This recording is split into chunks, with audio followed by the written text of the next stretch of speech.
जय श्री कृष्णा। राधे राधे। ओम श्री परमात्मने नमः। श्रीमद् भगवत गीता के 15वें अध्याय का महत्व।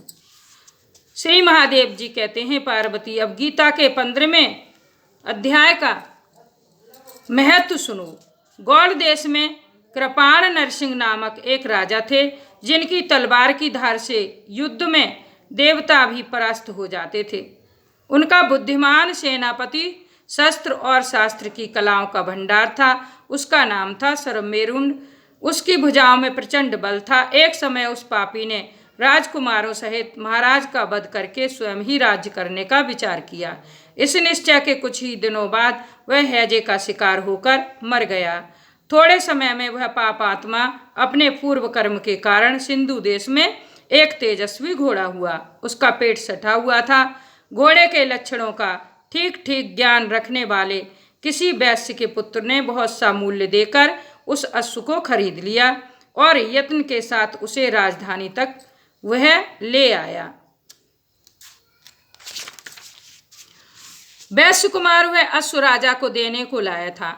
यद्यपि राजा उस वैश्य कुमार से परिचित थे, तथापि द्वारपाल ने जाकर उसके आगमन की सूचना दी। राजा ने पूछा, किस लिए आए हो?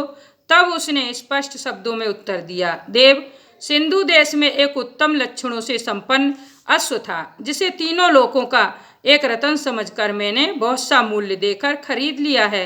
राजा ने आज्ञा दी, उस अश्व को यहाँ ले आओ। वास्तव में वह घोड़ा गुणों में उच्च सुरवा के समान था। सुंदर रूप का तो मानो घर ही था। शुभ लक्षणों का समुद्र जान पड़ता था। वैश्य घोड़ा ले आया और राजा ने उसे देखा। अश्व का लक्षण जानने वाले अमात्यों ने इसकी बड़ी प्रशंसा की। सुनकर राजा अपार आनंद में निमग्न हो गए और उन्होंने वैश्य को मुँह मांगा स्वर्ण देकर तुरंत ही उस अश्व को खरीद लिया। कुछ दिनों के बाद एक समय राजा शिकार खेलने के लिए उत्सुक हो उसी घोड़े पर चढ़कर वन में गए और वहां मृगों के पीछे उन्होंने अपना घोड़ा बढ़ाया। पीछे पीछे सब ओर से दौड़कर आते हुए समस्त सैनिकों का साथ छूट गया। वे हिरणों द्वारा आकृष्ट होकर बहुत दूर निकल गए। प्यास ने उन्हें व्याकुल कर दिया। तब वे घोड़े से उतरकर जल की खोज करने लगे। घोड़े को तो उन्होंने वृक्ष की डाली में बांध दिया और स्वयं एक चट्टान पर चढ़ने लगे।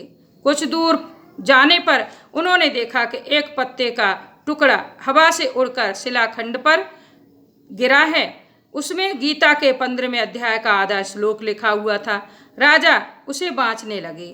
उनके मुख से गीता के अक्षर सुनकर घोड़ा तुरंत गिर पड़ा और अश्व शरीर को त्याग कर तुरंत ही दिव्य विमान पर बैठकर वह स्वर्गलोक को चला गया। तत्पश्चात राजा ने पहाड़ पर चढ़कर एक उत्तम आश्रम देखा, जहां नाग, केसर, केले, आम और नारियल के वृक्ष लहरा रहे थे। आश्रम के भीतर एक ब्राह्मण बैठे हुए थे, जो संसार की वासनाओं से मुक्त थे। राजा ने उन्हें प्रणाम करके बड़ी भक्ति के साथ पूछा, ब्राह्मण, मेरा अश्व जो अभी अभी स्वर्ग को चला गया है, उसमें क्या कारण है?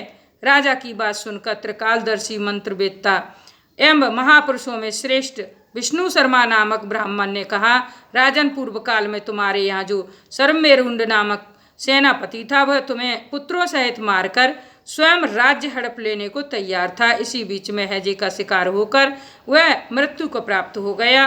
उसके बाद वह उसी पाप से घोड़ा हुआ था। यहाँ कहीं गीता के 15वें अध्याय का आधा श्लोक लिखा मिल गया था। उसे ही तुम बाँचने लगे। उसी को तुम्हारे मुख से सुनकर वह अश्व स्वर्ग को प्राप्त हो गया है। तदंतर राजा के पारस्वती सैनिक उन्हें ढूंढते हुए वहां आ पहुंचे।